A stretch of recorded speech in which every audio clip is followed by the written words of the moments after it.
What's the most insulting benefit a job has offered you? 1. Flexible work hours. Must be in the office between 8 and 5, but you can show up even earlier or stay even later if you want. 2. Once worked at a place where the benefit was free access to the company gym, which was just a treadmill in a dark, windowless basement room. No, thanks, I'll pass on the dungeon workout. 3. I work as a waitress right now, and we are allowed free tap water. Cold or hot. 4. They signed a deal with a gas station chain. Employees would get a certain amount off on gasoline and diesel. This was paraded out with a full company meeting and everything. The price reduction was less than what normal customers could get by signing up on the gas station chain's website. So they spent months working out a deal that was worse than what anyone could get on their own. 5. I told our HR person we were losing employees because of low pay. I showed examples of similar jobs that were paying 25% more at other firms.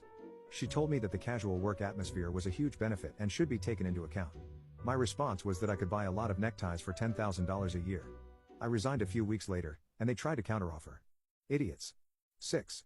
I started a bar job, and the people who were supposed to take over for my shift quit, so I worked 3 shifts in a row on my first day.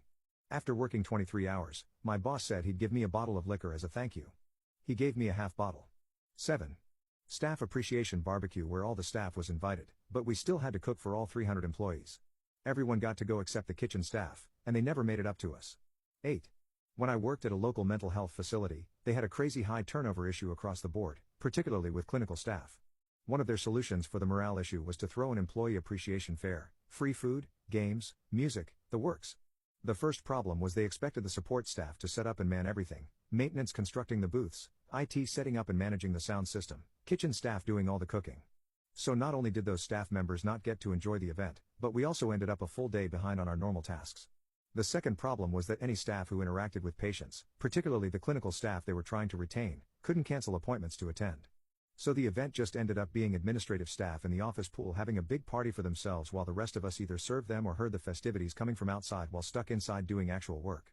As you may imagine, it did not have the intended effect, but the C-suite liked it so much it became an annual event. 9. I worked at a radiology clinic where they would provide a single bread roll for staff for lunch on Wednesdays. No fillings or spreads. Just a plain white bread roll. 10. I was working at a shop and was actively pursuing a job as a teacher, which was not a surprise to anybody. I got the job with the understanding that when I finished my degree, I'd be pursuing a teaching job. I needed to come in late one day due to an interview, literally just needed to be an hour late. My boss said, "Go ahead and take an extra 15. I thought he was being nice. Turns out, dipping below 7 hours was what he needed to deny me a lunch break that day.